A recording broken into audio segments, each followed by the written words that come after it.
अस्सलाम वालेकुम, कैसे हैं आप सब लोग। उम्मीद है खैरियत से होंगे। मैं भी खैरियत से हूँ।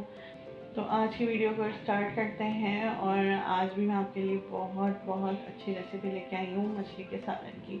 तो मछली का सालन शोरबे वाला, चाहे आप शोरबे वाला बना लें, चाहे इसको भुनावा बनाएं, ये आपकी मर्ज़ी है। तो मैं जो आपको रेसिपी बताऊंगी ना मछली के सालन की, ये आप कांटे वाली मछली से भी बना सकते हैं, बगैर कांटे वाली, जो भी आप इस्तेमाल करते हैं दोनों से इसका सालन बना सकते हैं, कोई इतना मसला नहीं है। और मैंने जिस मछली से सालन बनाया है वो है टेलफुल नाम है इसका, तो उससे मैंने ये सालन बनाया। तो चलें फिर रेसिपी स्टार्ट करते हैं। और इस सालन की सबसे ख़ास बात ये है कि ये मैं आपको कौरमे के तरीके से बताऊंगी। कौरमे के तरीके से जो आप मछली का सालन शोरबे वाला या भुनावा बनाएंगे ना, इसका जो टेस्ट होगा ना वो बहुत बहुत उम्दा होगा। जैसे कि आप लोगों ने मेरी हलीम की रेसिपी को बहुत बहुत पसंद किया और अभी तक माशाल्लाह से आप लोगों के कमेंट आ रहे हैं, आप लोगों ने हलीम की रेसिपी को बहुत अप्रिशिएट किया। तो इसी तरीके से जो है ना, आपको मेरी कौरमे वाली जो है मछली के सालन की रेसिपी, ये भी बहुत पसंद आएगी।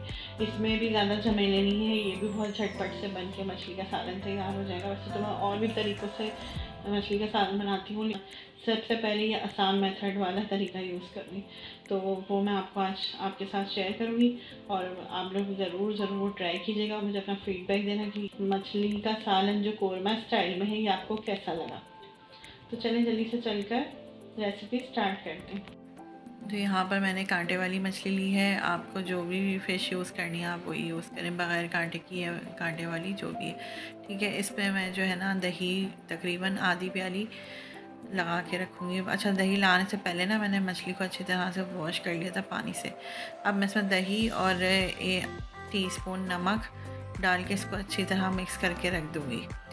अब इतनी देर में हम जो है प्याज को फ्राई कर लेते हैं। तो प्याज मैंने ली थी तकरीबन 2 लार्ज साइज़ की, और ऑयल लिया है मैंने आधा कप, ठीक है। ऑयल को मैं अच्छी तरह गर्म करने के बाद प्याज को ना गोल्डन होने के लिए रख दूँगी।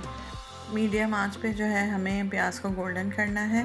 तो जब तक प्याज जो है गोल्डन हो रही है, हम इसका मसाला तैयार कर लेते हैं। अदरक लहसुन का पेस्ट लिया मैंने 1 खाने का चम्मच, पिसी हुई लाल मिर्चें लिए मैंने 1.5 खाने का चम्मच, पिसा हुआ धनिया लिया मैंने 1.5 खाने का चम्मच, हल्दी आधा टीस्पून, और नमक हम पहले दही में मिला चुके हैं, थोड़ा सा नमक ले लिया है इसमें तकरीबन आधा टीस्पून। बाकी आप लास्ट में चेक करके इसमें और ऐड कर सकते हैं, ठीक है। पिसा हुआ गरम मसाला लेंगे हम, वो भी आधा टीस्पून। और अब हम इसमें शामिल करेंगे कौरमा मसाला, जो कि इस सालन की अलग ही टेस्ट ले आएगा। मतलब इतना ज़बरदस्त टेस्ट कि आप सोच भी नहीं सकते। आपको कौरमा मसाला इसमें टेस्ट लाने के लिए ना कोई अलहदा से गरम मसाला साबुत या फिर जो है जावित्री जायफल डालने की ज़रूरत नहीं है। आप बस कौरमा मसाला जो है, जो भी ब्रांड का आप यूज़ करते हैं, खुला लेते हैं, जो भी यूज़ करते हैं, वो 1 खाने का चम्मच भर के इसमें डाल दें। और फिर आप इसका कमाल देखें कि कितना ज़बरदस्त आपका टेस्ट बनेगा सालन का मछली के। तो बस मैंने यहाँ जो है आधा कप पानी लेके इसको अच्छे तरीके से मिक्स कर लिया है। और इसके बाद प्याज लाल होने के बाद निकाल लेनी है और उसी ऑयल में इस मसाले को अच्छे तरीके से भूनना है। अच्छा, जो प्याज हमने फ्राई कर ली थी, अब हम उसे ना जग में डाल के इसका अच्छा सा बैटर बना लेंगे और इसमें शामिल करेंगे आधी प्याली पानी। तो पानी ना मैंने दही वाली प्याली ही में ले लिया था, ताकि दही ज़ाया ना हो और वो प्याज में शामिल हो जाए। तो बस इसको पीसने के बाद हम मसाले को अच्छे तरीके से भूनना है। जब मसाला हमारा अच्छे तरीके से भुन जाएगा तो हम ये सारा बैटर जो है इसमें डालेंगे और फिर इसको भी हम भूनेंगे। तो देखिए हमारा मसाला ना अच्छे तरीके से भुन चुका है और उसने तेल भी छोड़ दिया है। तो अब हम इसमें मछली एक एक करके ना उसके पीस शामिल करते जाएंगे। हम हाथ से डालेंगे ताकि मछली टूटे ना, सारी एक साथ नहीं डालनी है, हमें एक एक करके सारे पीस जो है फैला के डाल देना है। अच्छा, सारी मछली डालने के बाद जो है ना, इसका जो बचा हुआ दही है ना, वो भी आप सारा इसमें शामिल कर दें ऊपर से। और जितना आपने शोरबा रखना है आप उस हिसाब से पानी डाल दें। तो मैंने भी अपने अंदाजे से पानी डाल दिया है। और अब हमें ना इसे चम्मच से नहीं चलाना, बल्कि कपड़े से पकड़ के हमें इस तरीके से इसको हिलाना है, जिस तरह भी आप आगे पीछे करके हिलाएं।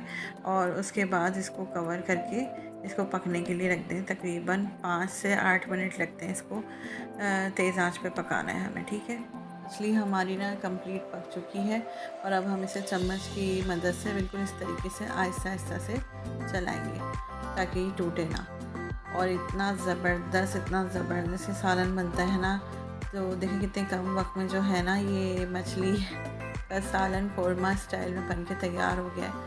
और लास्ट में हम इसके ऊपर से डालेंगे पिसा हुआ गरम मसाला तकरीबन 1 पिंच, और मैं डाल रही हूँ सूखी मेथी। सूखी मेथी से ना इसकी मछली की जो हीक होती है ना वो ख़त्म हो जाती है। सूखी मेथी लिए मैंने तकरीबन आधा टीस्पून, तो ये आप लाजमी डालिएगा। तो ये यकीन करें इतना ज़बरदस्त कोरमे वाला इसका टेस्ट होता है। और ये शोरवा आपकी मर्ज़ी, आप जितना चाहे शोरवा रखें या भुनावा रखें, ये आप पर डिपेंड करता है। तो आप लोगों ने ना ये वाला सालन मछली का ज़रूर बनाना है और मुझे अपना फ़ीडबैक देना है कोरमा स्टाइल मछली वाले सालन की रेसिपी कैसी लगी। तो बस अब हम इसका चूल्हा बंद कर देंगे और इसे डिश आउट करके आपको दिखाएंगे। तो सबसे पहले जो लोग चैनल पर नए हैं वो चैनल को सब्सक्राइब करें, वीडियो पसंद आए तो लाइक एंड शेयर करें अपने फैमिली फ्रेंड्स के साथ, अपने रिलेटिव्स के साथ, और अपना फीडबैक भी दिया करें कि आपको हमारी रेसिपीज़, हमारे व्लॉग्स कैसे लगते हैं। तो देखा आपने कितना झटपट से बन के ये तैयार हो गया हमारा वो मछली का सालन कोरमा स्टाइल में।